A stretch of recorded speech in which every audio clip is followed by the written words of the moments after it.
During my visit with my family, we walked along a small lake near their home.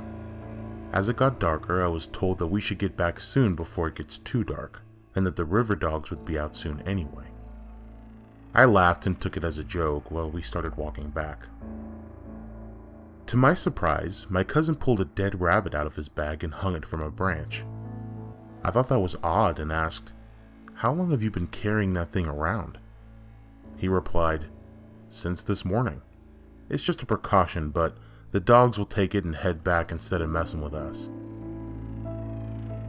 I chuckled slightly and said, "Sure, yeah, the scary river dogs need their rabbit, huh?" He didn't laugh.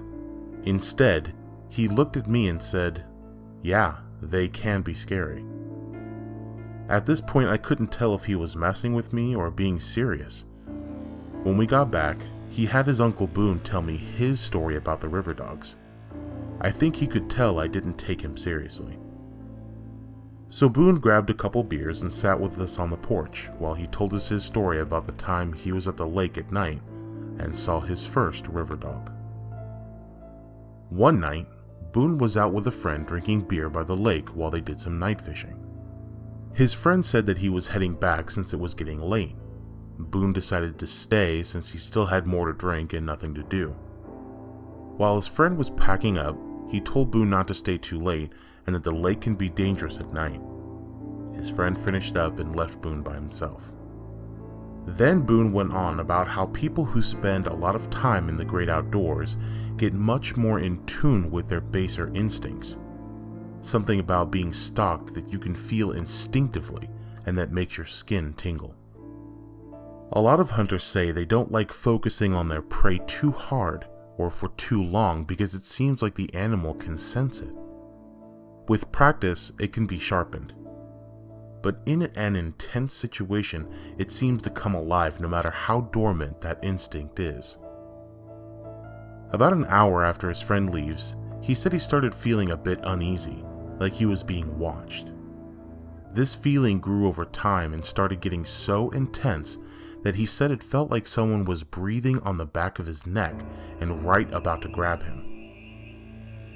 So for some reason, he thought it would be a good idea to pack up and go around the lake and set up on the other side. When he got there, he set up his chair and looked out on the lake. He said the feeling wasn't completely gone, but had gone away a bit. While he was hanging out, he heard the sound of water moving in the distance. Not like some small fish were moving, but more like a person was slowly walking around the shallow part of the water across the lake. Then, he heard the howling and barking of what sounded like a couple of wolves. He sat quietly and listened to them for about 10 to 15 minutes when he decided to call it a night. As he started leaving, he said the feeling of being watched was getting worse again. He was putting his stuff together when he noticed that he must have left the fish that he caught back on the other side of the lake. He was so pissed he forgot them and stood there looking across the lake at the old spot when chills ran down his body. In the low moonlight, he could see what looked like two large jet black wolves staring right at him. They were standing in the same spot he and his friend were before. They never broke eye contact with him as he stood there staring. He said the only reason he could make out what they were was because their fur was so shiny. It was almost as if they had just come out of the water. Their eyes were slightly reflecting the moonlight, which is how he could tell they never stopped staring in his direction. He could be exaggerating, but he said it felt like they were staring straight into his eyes, waiting for him to make a move. He decided to take off, leaving everything behind. When he took his first step backwards towards his truck, they sprinted forward into the water straight in his direction. He said that one of them made a very loud and deep growl as it ran. To his surprise, they both leaped into the air and dove straight into the water, sending large waves around them. After they jumped in, they disappeared under the water, and there was no sound or movement. He thought it was so strange that they didn't stay swimming at the top, or that they didn't run around the lake like a normal wolf or dog would. They both ran into the water and disappeared, heading straight for him, staying under the water the whole time. He was shocked since he had never seen dogs or wolves do that before, but he also knew it was time to leave since they looked to be headed in his direction. He jumped in his truck and drove off. The next day, he went back with a gun and his friend to the spot where he was sitting when he first saw them to see if his stuff was still there. When they arrived, they found everything by the water and completely mangled. His lawn chair was floating out in the water and shredded. From then on, he said he never goes around the water late at night.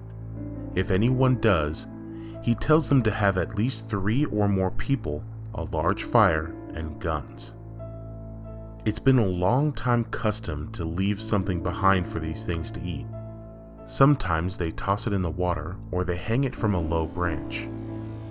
A few other people told me similar stories of sightings they had or attacks they heard of, but no one had any stories where they had direct contact with them.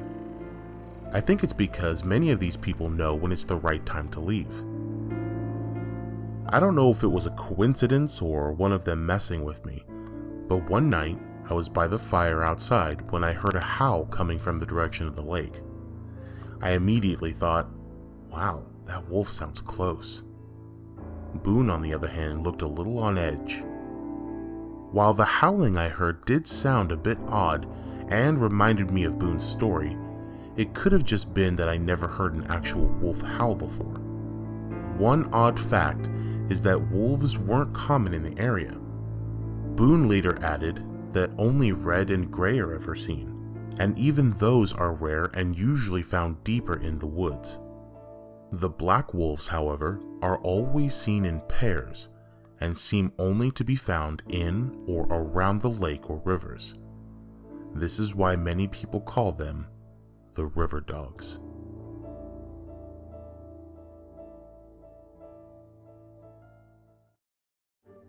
Hey, thanks for checking out my video. I hope you enjoyed it. Please leave a comment below and let me know what you thought. In order to help this channel grow, it would be great if you would send me a story that you'd like me to read or talk about.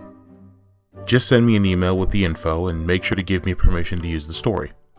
Remember to like, subscribe, and share if you enjoyed it. Thanks, and look forward to the next one.